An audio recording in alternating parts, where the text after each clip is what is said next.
Hello and assalamu alaikum. Welcome back to my channel, and I am Mehreen. Today I have come back with the second and last part of the poem Daddy by Sylvia Plath, in which we are going to discuss the remaining lines of the poem with complete analysis and critical evaluation of the poem. I hope you are going to learn a lot from this video.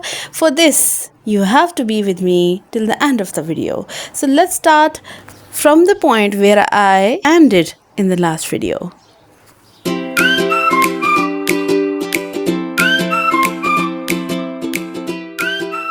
Look at the words: neat mustache, Aryan eye, bright blue. Interestingly enough, Adolf Hitler had the same features, identifying her father not only with Hitler but also with the Panzerman. Panzerman means the tank drivers who crushed and mashed Jews mercilessly. A daughter identifying her father with these tyrants and empathizing herself with the Jews. Oh my God, isn't it horrifying? She totally rejects a world created by the tyrant, whether this is Hitler or her father, her daddy. Not God, but a swastika, so black no sky could squeak through.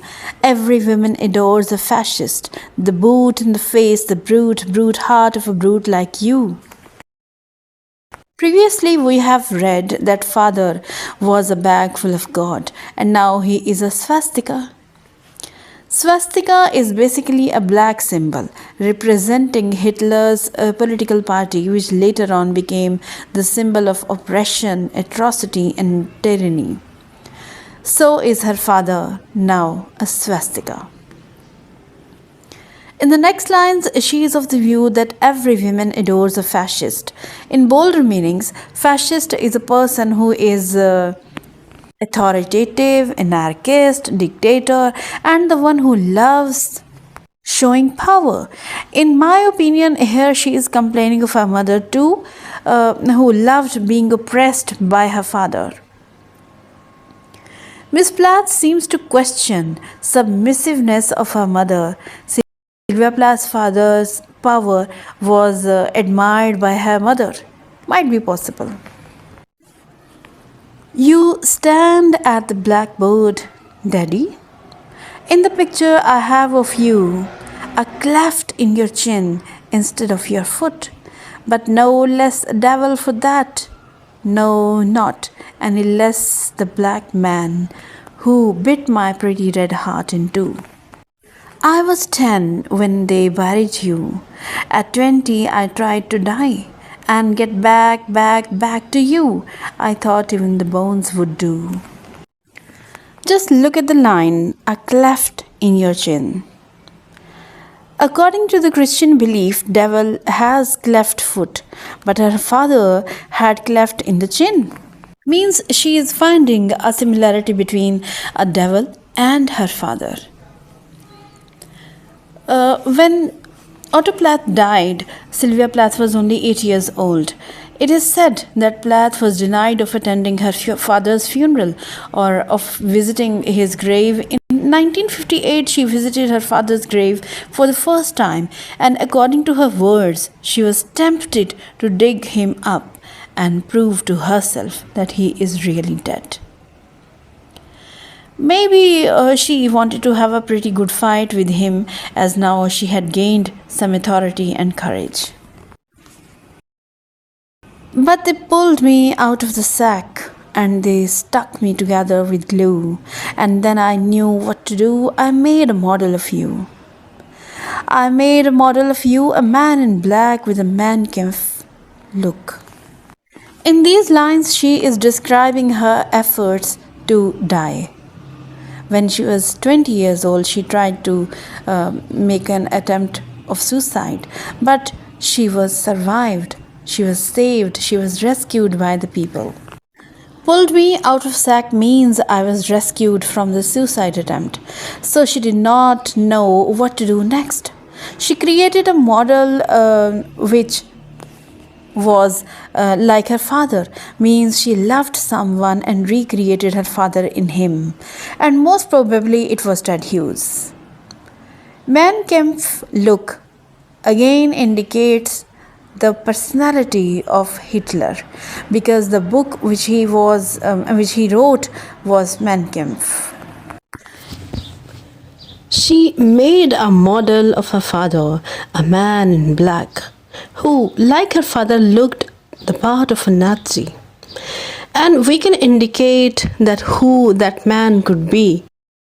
And a love of the rack and screw. And I said, I do. So, Daddy, I'm finally through. The black telephone's off at the root, the voices just can't warm through. In these lines, there is a clear indication of miscommunication, rather discommunication. Rack and screw. Look at these words. These are the torture instruments. These are the tools which are used to torture somebody. Worm. Again, a very creepy image. It seems that wormy words creeping towards her.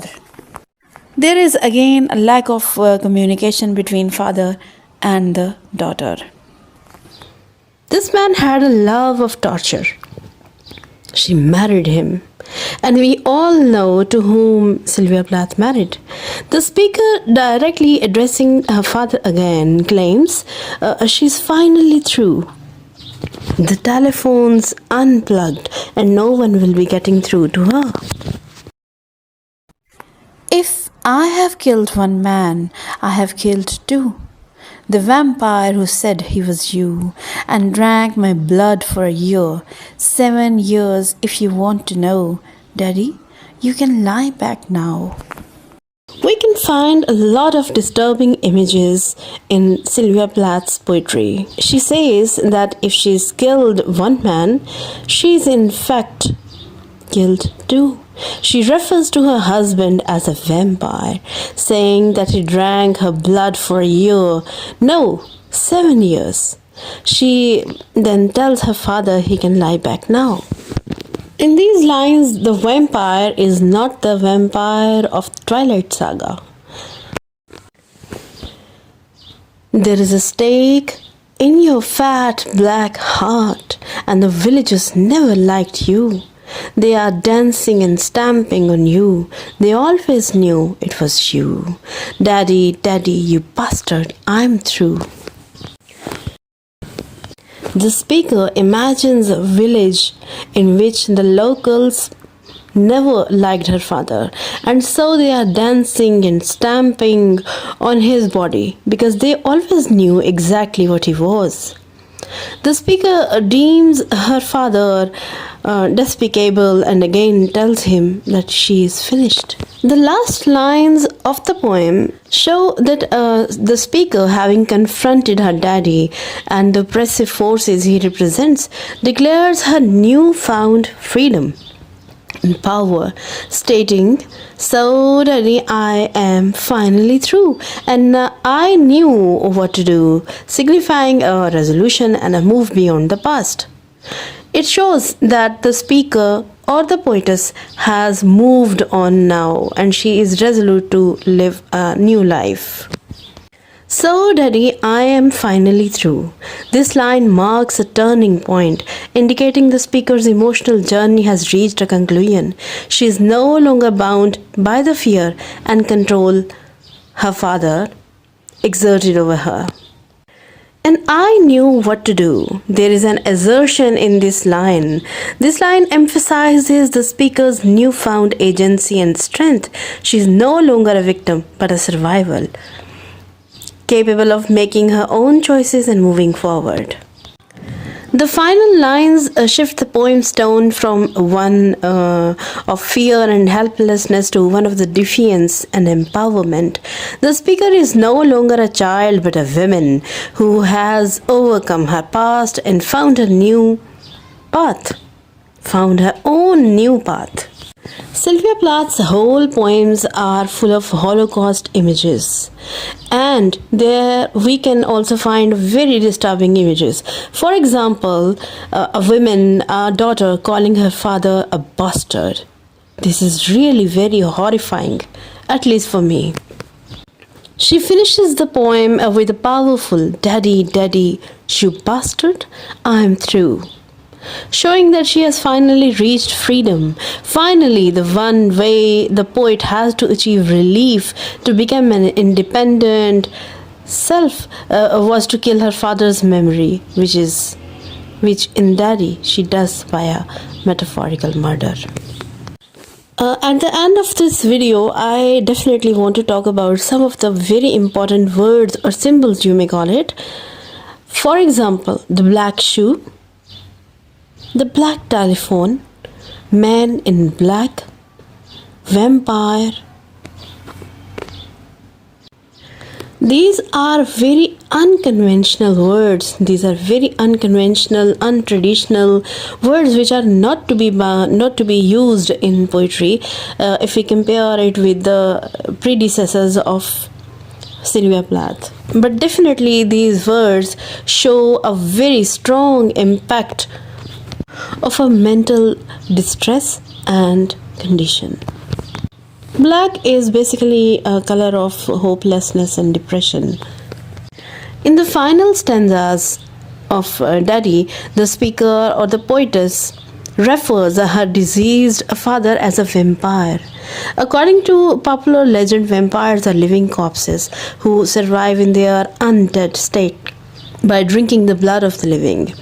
The word vampire may also be used in a more colloquial sense to refer to a person who preys on or otherwise exploits the other people by draining them of energy, money, or some other vital sources. The speaker's father is a vampire in both senses of the word.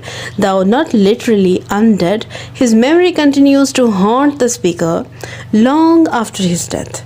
In this sense, then he is symbolically undead. He is an absent presence that continues to drain her of life and inhibit her psychic well-being. I hope you have enjoyed the poetry of Sylvia Plath and my explanation too.